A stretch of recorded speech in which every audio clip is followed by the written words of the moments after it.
अस्सलाम वालेकुम viewers, welcome to my channel. कैसे हैं आप सब लोग? उम्मीद करती हूँ आप सब लोग बिल्कुल ठीक ठाक हों, अपने अपने घरों में खुश और आबाद हों।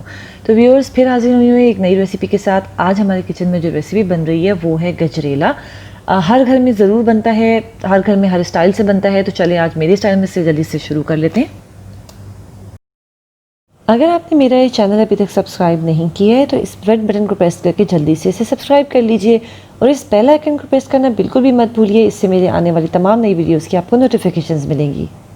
व्यूअर्स, मैं गजरेला तकरीबन 3 किलो गाजरों का बना रही हूँ। आप अपने हिसाब से इसकी क्वांटिटी बढ़ा और कम बिल्कुल कर सकते हैं।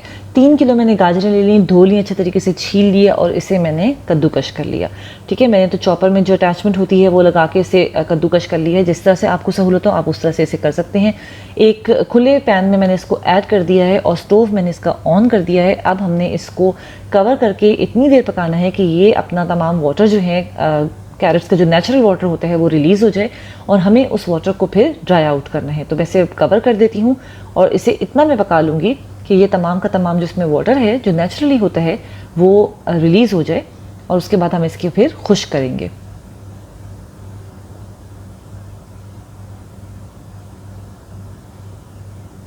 तकरीबन 3 से 4 मिनट हुए हैं व्यूअर्स और इसे खोल के मैं देख लेती हूँ। एहतियात से खोलिएगा, भाप बनी हुई होती है, लग जाती होती है और बहुत ज़्यादा तकलीफदा होती है। थोड़ा सा मैंने हिला लिया है, ये देखिए लूजन अप होना शुरू हो गई हैं कैरेट्स और इन्होंने अपना वाटर जो है वो रिलीज़ करना स्टार्ट कर दिया है। बस हमने इसको इतना पका लेना है कि ये तमाम जो इसका वाटर है वो अप्रॉक्सीमेटली ख़त्म हो चुका हो। तो थोड़ी देर हम इसको और पकाएंगे, तकरीबन 5 से 6 मिनट जो है वो लगेंगे इसको होने में, या 8 से 10 मिनट आप कह लें, इतना इसको टाइम लग जाता है पकते पकते।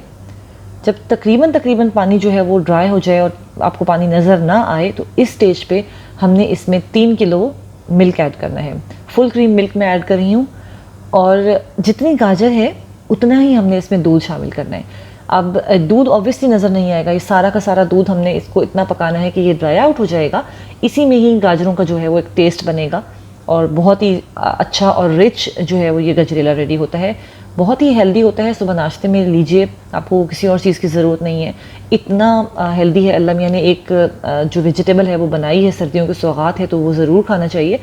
तकरीबन जब मिल्क जो है वो अच्छे तरीके से बॉयल होना शुरू हो गया है तो इस स्टेज पे मैंने इसमें 4 से 5 जो है वो हरी इलायची जो है वो ऐड कर दी है खुशबू के लिए। आपकी मर्ज़ी, आपको अच्छी लगती है आप ज़्यादा भी कर सकते हैं। मुझे 4 से 5 की खुशबू जो है वो इतनी 3 किलो में इज़ मोर देन इनफ। अब हमने इसको पकने देना है। अब इसका क्या काम है, इसको पकने देना है। तकरीबन 30 मिनट हो गए हैं व्यूअर्स पकते हुए और अब इसकी स्टेट ये है, देखिए हाफ से ज़्यादा जो हमारा मिल्क है वो रिड्यूस हो चुका है इसके अंदर। अब मैं इसमें ऐड करूँगी फ्रेश क्रीम, तकरीबन लगभग पूरे 2 कप, 2 से ढाई कप आराम से, क्योंकि मैं इसमें बाद में घी ऐड नहीं करूँगी। अच्छा, ये जो फ्रेश क्रीम है आपको ऐसे फ्रोज़न नज़र आ रही है, ये बेसिकली ये दूध के ऊपर से उतरने वाली मलाई है जिसे मैंने फ्रीज़ करके रखा हुआ था और वो मैंने इसमें ऐड कर दी। आपके पास नहीं है आप सिंपल फ्रेश क्रीम ऐड कर सकते हैं। इसे स्टर करते जाइए ओकेजनली। देखें पूरी क्रीम जो है वो मेल्ट इन हो गई है इसके अंदर अच्छे तरीके से। अब हमने इसको इतना पकाते रहना है कि ये तमाम का तमाम जो मिल्क आपको नज़र आ रहा है बेस के अंदर वो सारा ड्राई आउट हो जाए और रिड्यूस हो जाए। इसमें इसका टेस्ट भी बेसिकली हलवे का जो है वो यही है। तो इसे हिलाते जाइए गाहे बगाहे, जब आपको लगे कि इसको ज़रूरत है हिलाने की। देखें तकरीबन जो है वो जो इसमें मिल्क हमने ऐड किया था वो ड्राई हो गया है। घी मैंने आपको बताया मैं इसमें ऐड नहीं करूँगी, उसकी वजह सिर्फ ये है कि मैं इसमें अच्छी खासी अमाउंट में क्रीम ऐड कर चुकी हूँ।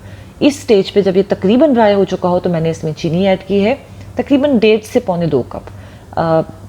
1.5 कप कह लें या पौने 2 कप कह लें आप, मैंने वो इसमें ऐड कर लिया। आप अपने टेस्ट के हिसाब से बढ़ा भी सकते हैं और कम भी कर सकते हैं, लेकिन इतनी चीनी इससे कम अगर होगी तो आपको हलवा ज़रा फीका फीका महसूस होगा, क्योंकि हमारे यहाँ ज़्यादा चीनी नहीं खाई जाती है। तो जो लोग थोड़ा सा चीनी ज़्यादा पसंद करते हैं वो थोड़ा सा इसको बढ़ा भी सकते हैं।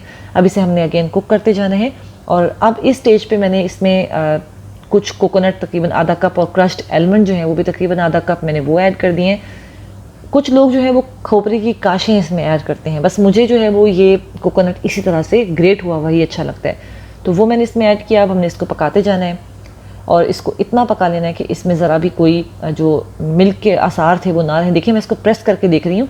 पहले जब मैं इसको प्रेस करी थी तो इसमें से दूध टाइप चीज़ जो है, जैसे दूध जो था वो मुझे इसके में चम्मच से नज़र आ रहा था, लेकिन अब जब मैं इसे प्रेस कर रही हूँ तो मुझे इसमें से ऑयल निकलता हुआ फील हो रहा है। ठीक है, तो बेसिकली हमने ऑयल ऐड नहीं किया या घी ऐड नहीं किया है, लेकिन क्योंकि हमने इतनी ज़्यादा मिकदार में दूध और जो कि फुल फैट था और उसके साथ हमने क्रीम ऐड की है, तो इससे इसका जो घी का टेक्सचर था वो इतना बहुत है, इससे ज़्यादा हम इसमें ऐड नहीं करेंगे। जब तकरीबन सारे का सारा मिल्क ड्राई हो गया तो इसमें मैंने खोया ऐड कर देना है तकरीबन 250 ग्राम।